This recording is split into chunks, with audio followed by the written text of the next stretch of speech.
বাংলাদেশে কোটা আন্দোলন কেন হয়েছে, কি জন্য হয়েছে, আর এখন কি অবস্থা? এই টপিকটা নিয়ে বাংলাদেশের তেমন কোনো বড় ইউটিউবার কোনো ইনফরমেটিভ কোনো ভিডিও বানায়নি। ইন্ডিয়ান ইউটিউবার ধ্রুব রাঠি সে বাংলাদেশের এই টপিকটার উপর একটা সুন্দর একটা ইনফরমেটিভ ভিডিও বানাইছে ডিটেলসে। তো আজকে আমি ওই ভিডিওটা দেখবো, রিয়াকশন দেব, প্লাস ডিটেলসে আরো কিছু জিনিস তোমাদেরকে বলবো। তো চলো ভিডিওটি দেখা যাক। देश भर के स्कूल्स और कॉलेजेस को शट डाउन कर दिया गया है और बांग्लादेश की सरकार ने मोबाइल इंटरनेट सर्विसेज को भी सस्पेंड कर दिया। মুক্তিযোদ্ধাদের নাতিপুতিরাও পাবে না, তাহলে কি রাজাকারের নাতিপুতিরা পাবে? এই যে শেখ হাসিনার যে ফার্স্ট একটা স্টেটমেন্ট ছিল না, যে মুক্তিযোদ্ধার নাতিপুতিরা পাবে না তো রাজাকারের নাতিপুতিরা পাবে, মূলত এই যে আমাদের দেশে আন্দোলনটা হয়েছে না, এটা এত বড় হওয়ার পিছনে প্রাইম মিনিস্টার হিসেবে শেখ হাসিনার এই স্টেটমেন্টটা অনেক বড় একটা ভূমিকা পালন করছে। উনি যদি এই কথাটা যদি সেই দিন ব্রিফে না বলতো তাহলে হয়তো এই বিষয়টা এত ছড়ায়া যাইতো না। आर्ग्यूमेंट एक प्रधानमंत्री को सूट नहीं करता। बांग्लादेश की प्रधानमंत्री शेख हसीना को अब प्रोटेस्टर्स डिक्टेटर करके भी पुकार रहे हैं।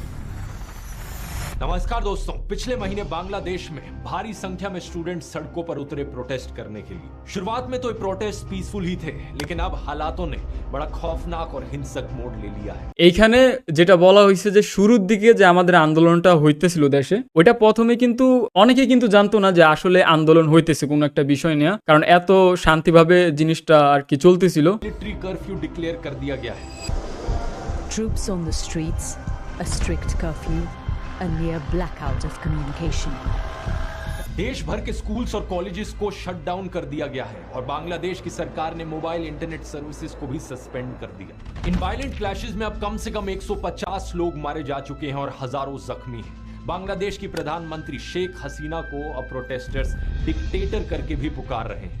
आखिर क्या कारण है इस सब के पीछे? এই যে আমাদের দেশের প্রধানমন্ত্রী শেখ হাসিনাকে ডিক্টেটর বলা হয়েছে, এটার বলার পিছনের কারণটা উনি নিজে। সেটা কিভাবে? উনি নিজে বলছিল যে ব্রিফের মধ্যে, মুক্তিযুদ্ধের নাতিপুতিরা চাকরি পাবে না তো কি রাজাকারের নাতিপুতিরা চাকরি পাবে? তো এইটা বলার কারণে যারা প্রোটেস্ট করতেছিল, যে স্টুডেন্টরা, এটা তাদের আর কি মাইন্ডে লাগছে, কারণ তারা এটা কোনোভাবে মেনে নিতে পারতেছিল না। কারণ কথাটা এইভাবে বলা হয়েছে, যারা কোটা পাইছে তারা মুক্তিযোদ্ধা ঠিক আছে, বাট যারা এখন আন্দোলন করতেছে তারা রাজাকারের নাতিপুতি। তো এইটার কারণে যারা প্রোটেস্ট করতেছিল তারা একটা সংলাপ বের করছিল, স্লোগান, আমি কে তুমি কে, রাজাকার রাজাকার, কে বলেছে স্বৈরাচর স্বৈরাচর, মানে ডিক্টেটর বলা হয়েছে শেখ হাসিনাকে, কারণ উনি এই কথাটা বলছিল। आजादी मिलने से पहले, जैसा कि आप जानते ही होंगे, बांग्लादेश पाकिस्तान का एक हिस्सा हुआ करता था। उस वक्त इसे ईस्ट पाकिस्तान करके बुलाया जाता था और आज के दिन के पाकिस्तान को वेस्ट पाकिस्तान कहा जाता था। उस जमाने में ईस्ट पाकिस्तान के खिलाफ सोशल डिस्क्रिमिनेशन हुई। मेजॉरिटी लोग यहाँ पर बंगाली बोलते थे और 10% से भी कम ऐसे लोग थे जो उर्दू भाषा में बात किया करते थे। लेकिन फिर भी वेस्ट पाकिस्तान ने उर्दू भाषा को इंपोज किया ईस्ट पाकिस्तान पर। इसके अलावा इकोनॉमिक डिस्क्रिमिनेशन हुई। देश के 59% एक्सपोर्ट्स ईस्ट पाकिस्तान से आते थे, लेकिन सिर्फ 25% इंडस्ट्रियल इन्वेस्टमेंट्स ईस्ट पाकिस्तान के पास जाती थी। नवंबर 1970 में जब भोला साइक्लोन आया, एस्टिमेटेड 3 लाख लोग मारे गए ईस्ट पाकिस्तान में। One of the deadliest tropical cyclones पिछली सेंचुरी का। World in 1970, a massive storm swept into the Bay of Bengal, drowning 500,000 people. It was one of the worst natural disasters anywhere. लेकिन waste Pakistan ने कोई ज्यादा effort नहीं किया relief provide करने में यहाँ के लोगों को। और इतना ही नहीं, पॉलिटिकल डिस्क्रिमिनेशन भी हुई। साल 1970 की इलेक्शंस में এইখানে বেসিক্যালি বুঝাইতেছে যে এই আমাদের যে কোটা সিস্টেমটা আসলে কোথা থেকে আইছে, কবে আসছে, এই ব্যাপারটা আর কি ডিসক্রাইব করা হইতেছে ভিডিওর মধ্যে। वेस्ट पाकिस्तान में लोगों ने अलग अलग पॉलिटिकल पार्टीज के लिए वोट किया, लेकिन ईस्ट पाकिस्तान में ओवरवेलमिंग मेजॉरिटी वोट्स गए सिर्फ अवामी लीग पार्टी को, जिसे लीड किया जा रहा था शेख मुजीबुर रहमान के द्वारा। इस इलेक्शन रिजल्ट का नतीजा ये होता कि अवामी लीग दोनों ईस्ट और वेस्ट पाकिस्तान पर गवर्न करती, लेकिन वेस्ट पाकिस्तान की जो मिलिट्री थी वो बिल्कुल ये नहीं चाहती थी। उस समय के पाकिस्तान मिलिट्री के commander in chief Yahya Khan ने इस इलेक्शन रिजल्ट को एक्सेप्ट करने से ही मना कर दिया। ईस्ट पाकिस्तान पर मार्शल लॉ इंपोज किया गया और रिस्पांस में शेख मुजीबुर रहमान ने एक सिविल डिसओबीडियंस मूवमेंट करी प्रोटेस्ट के तौर पर।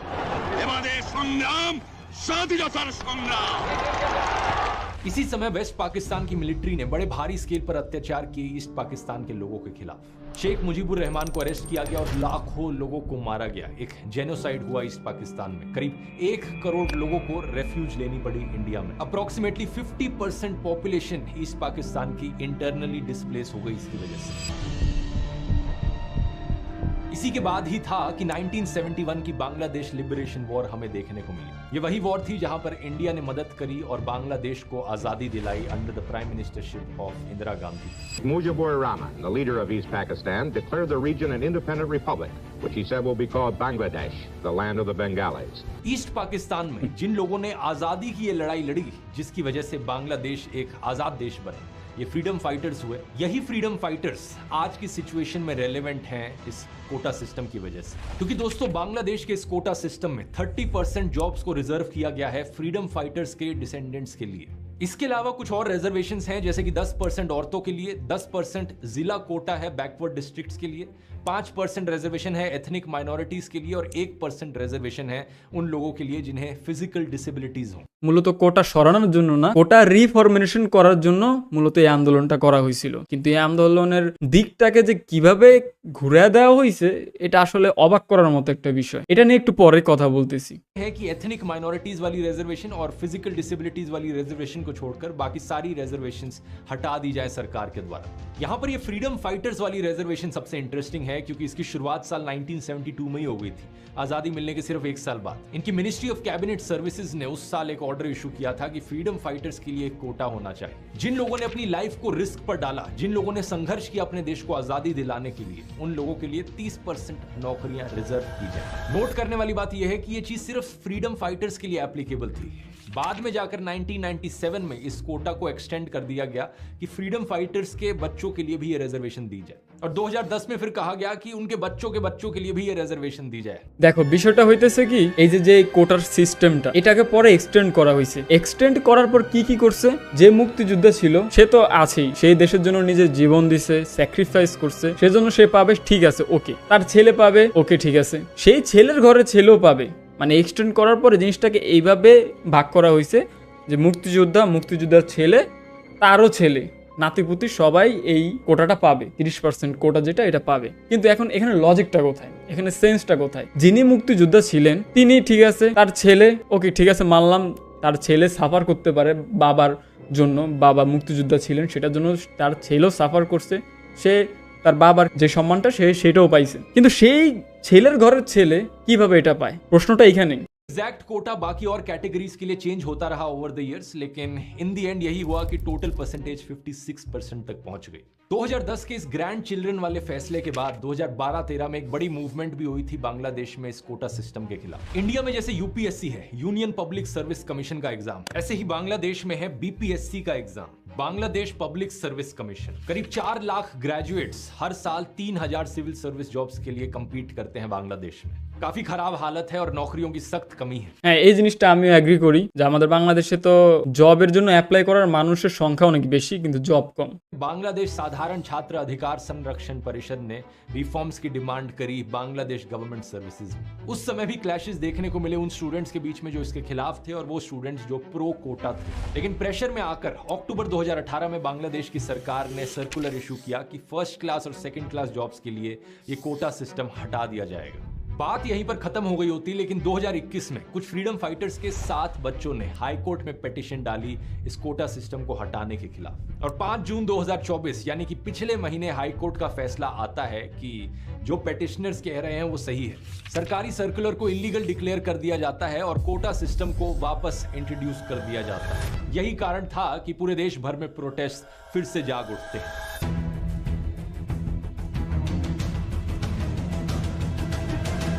प्रोटेस्ट करने वाले स्टूडेंट्स कहते हैं कि ये कोटा अनकॉन्स्टिट्यूशनल है। ओरिजिनल कॉन्स्टिट्यूशन में कहीं नहीं लिखा गया था कि फ्रीडम फाइटर्स की अगली जनरेशंस को भी जॉब्स में रिजर्वेशन दो। और वैसे भी इसका क्या तुक बना, फ्रीडम फाइटर्स को रिजर्वेशन देना समझ में आता है क्योंकि उन्होंने संघर्ष किया था देश को आजादी दिलाने के लिए, लेकिन उनके पोते पोतियों तक को रिजर्वेशन दी जा रही है सिर्फ इसलिए क्योंकि उनके ग्रैंड पेरेंट्स फ्रीडम फाइटर्स थे। लेकिन बात सिर्फ यहां खत्म नहीं होती, इस रिजर्वेशन में करप्शन के भी आरोप लगे हैं। एक्चुअली में ये कौन डिसाइड करेगा कि कौन फ्रीडम फाइटर है और कौन फ्रीडम फाइटर नहीं है? सरकार ने ये रिस्पॉन्सिबिलिटी खुद को दी कि सरकार डिसाइड करेगी कि कौन फ्रीडम फाइटर होगा। पिछले 15 सालों से बांग्लादेश में रूलिंग पार्टी रही है अवामी लीग और प्राइम मिनिस्टर रही है शेख हसीना। ये वही पॉलिटिकल पार्टी है जिसने संघर्ष किया था बांग्लादेश को आजादी दिलाने में भी।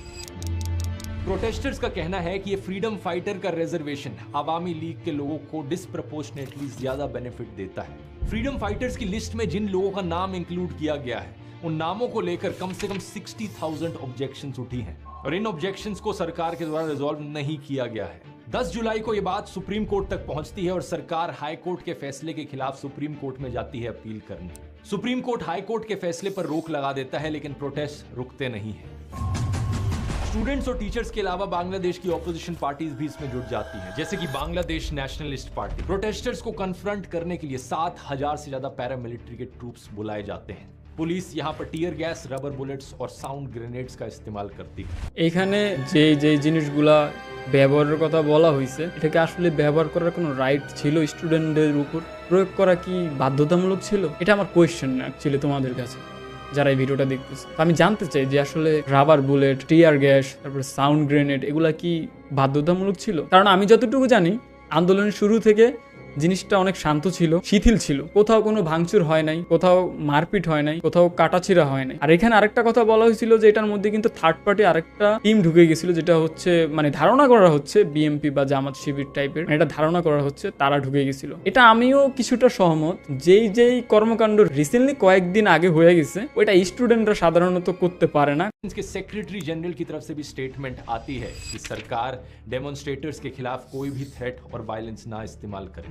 इसके अलावा प्रोटेस्टर्स और बांग्लादेश छात्र लीग के बीच में भी क्लैश देखने को मिलता है, जो कि स्टूडेंट विंग है आवामी लीग पार्टी का। এখানে আরেকটা টপিক হচ্ছে ছাত্রলীগ।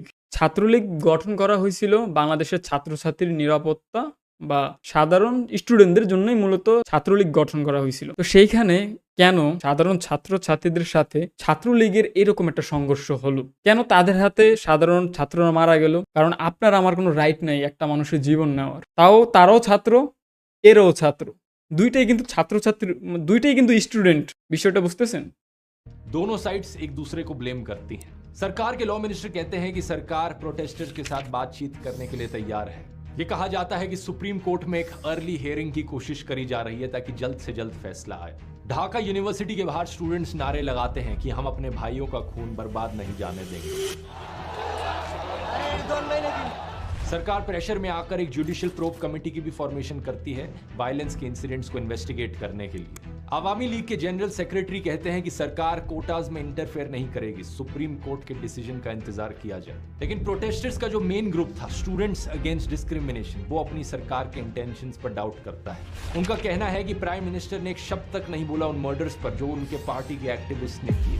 इस तनावपूर्ण स्थिति के बीच प्राइम मिनिस्टर शेख हसीना की तरफ से भी बड़े इररिस्पॉन्सिबल रिमार्क्स आते हैं। वो बातों को ट्विस्ट करके कहती हैं कि प्रोटेस्टर्स को इतनी नफरत क्यों है फ्रीडम फाइटर्स से? अगर फ्रीडम फाइटर्स के ग्रैंड चिल्ड्रन को रिजर्वेशन के बेनिफिट्स नहीं मिलेंगे तो क्या रजाकार्स के ग्रैंड चिल्ड्रन को बेनिफिट्स दिए जाएंगे? এক্স্যাক্টলি এই টপিকটাই, এই কথাটাই, এটা কেন বলা হয়েছিল? তার মানে কি যারা আন্দোলন করছে তারা কি রাজাকারের নাতি বা নাতনি ছিল? ইনডাইরেক্টলি এটাই বোঝানো হয়েছে না? এখানে রাজাকার ওয়ার্ডটা কেন ইউজ করা হয়েছে? আর আমরা জানি যে আমাদের দেশের রাজাকার ওয়ার্ডটার মানে কি। একজন প্রাইম মিনিস্টার হিসেবে আরো ভেবেচিন্তে কথা বলা উচিত ছিল। सिर्फ प्राइम मिनिस्टर शेख हसीना ही नहीं बल्कि इनके social welfare minister Dipu Moni और state minister of information and broadcasting Mohammad Ali Arafat की तरफ से भी सिमिलर स्टेटमेंट्स दी जाती हैं रजाकार को। তোমার যত পাওয়ার থাকবে তোমার তত দায়িত্ব থাকবে। তুমি একটা পাওয়ার পাইছো মানে তোমার অনেক বড় বড় দায়িত্ব আছে, সেখানে তোমার প্রতিটা স্টেপ বুঝে শুনে নিতে হবে। তুমি কি করতেছো কি বলতেছো সেটা তোমার বুঝে শুনে বলতে হবে। এখন এটা কি সরকার ইচ্ছে করে করলো নাকি সে অন্য কিছু বুঝাইতে চাইলো কিন্তু বুঝাইতে পারলো না? आप बोल रहे हैं तो उन्हें देशद्रोही घोषित कर दिया। लेकिन सच बात तो यह है, जैसा अमेरिकन ऑथर और एक्टिविस्ट एडवर्ड एबी ने लिखा था, A patriot must be ready to defend his country against his government। एक सच्चा देशभक्त अपनी सरकार से भी अपने देश को डिफेंड करता है। डेमोक्रेसी का मतलब सिर्फ ये नहीं होता कि 5 साल में एक बार वोट करने चले जाओ।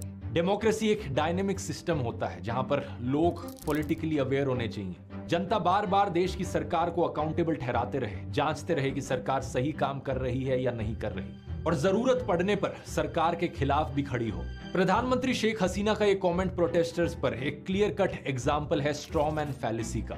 इसका मतलब है कि आप दूसरे की आर्ग्यूमेंट को गलत तरीके से प्रेजेंट कर रहे हो और उसे तोड़ मरोड़ के पेश कर रहे हो। মানে এখানে যে টপিকটা বোঝানো হইতেছে সেটা হইতেছে যে সরকারের বিরুদ্ধে কিছু বললে সে রাজাকার, সে দেশের বিরুদ্ধে কাজ করতেছে, সে দেশদ্রোহী। তো এখন এখানে স্টুডেন্টরা কিন্তু এটা বলতেছে না যে তারা রাজাকার, তারা সরকারের কথাটা সরকারের বলতেছে যে আপনি কেন বলছেন যে আমরা রাজাকারের নাতিপুতি। এখন সরকার আবার এটাকে আবার অন্যভাবে নিছে যে ওরা নিজেরা রাজাকার বলতেছে, দেশদ্রোহী রাজাকার কেন বলতেছে, এই জন্য ওদেরকে আর কি থামাতে হবে, বিষয়টা হইতেছে এরকম। अगर प्रोटेस्टर्स कहते हैं कि वो उस रिजर्वेशन के खिलाफ है जो फ्रीडम फाइटर्स के पोते पोतियों को मिलने लग रही है, तो इसका मतलब ये कैसे हो गया कि वो फ्रीडम फाइटर्स को डिसरिस्पेक्ट कर रहे हैं? जब प्रधानमंत्री शेख हसीना की सरकार ने खुद इस रिजर्वेशन को हटाया था 2018 में, तो क्या वो भी फ्रीडम फाइटर्स को डिसरिस्पेक्ट कर रही थी?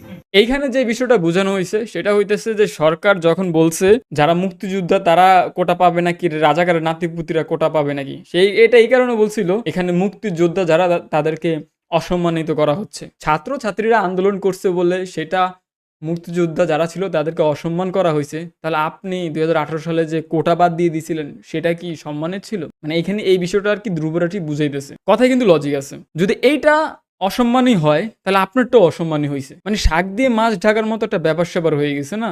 इस तरीके का लो लेवल आर्ग्यूमेंट एक प्रधानमंत्री को सूट नहीं करता।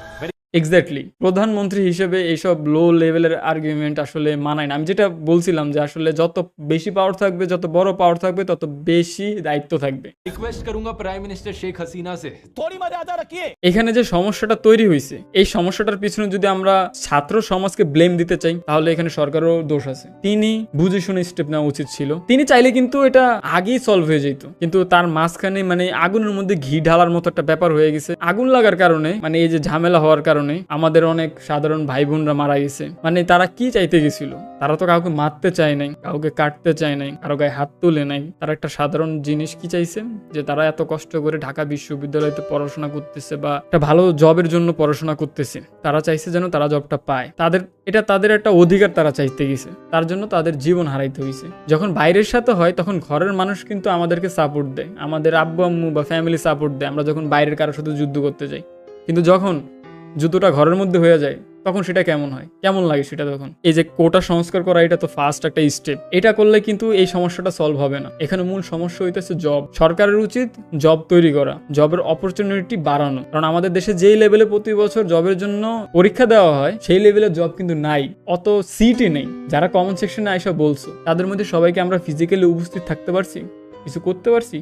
পারিনি। এখন বলতে গেলে কিন্তু অনেক কিছু বলা যায়, কিন্তু আমাদের দেশের পরিস্থিতিটা তোমাদেরকে বুঝতে হবে যে কোন দেশে কোন সিস্টেম। আমরা যে যার জায়গা থেকে দোয়া করব, যারা ন্যায়ের পথে সত্যের পথে আন্দোলন করতেছে, টপিক যেটাই হোক সেটা যদি সত্য হয়, ন্যায় হয়, ভালো হয়, দেশের জন্য ভালো হয়, দেশের মানুষের জন্য ভালো হয়, তাহলে সেটা তুমি এগ্রি করবা, সেটা সাপোর্ট করবা। সেটা টপিক যে কোনো টপিক হোক না কেন। অ্যান্ড সরকারের প্রতি একটাই রিকোয়েস্ট, যাই করুন, যেভাবেই করুন, সঠিক স্টেপ নিয়েন, সঠিকভাবে কাজ করেন, অ্যান্ড যাচাই বাছাই করে, যাকে তাকে ধরলে তো হবে না, যাচাই বাছাই করে কোন দল কি করছে সেটার ব্যাপারে স্টেপ নিন। আজকের মতো ভিডিও এতটুকুই। ভালো থাকো, সুস্থ থাকো, দেখা হবে অন্য কোনো ভিডিওতে। আল্লাহ হাফেজ।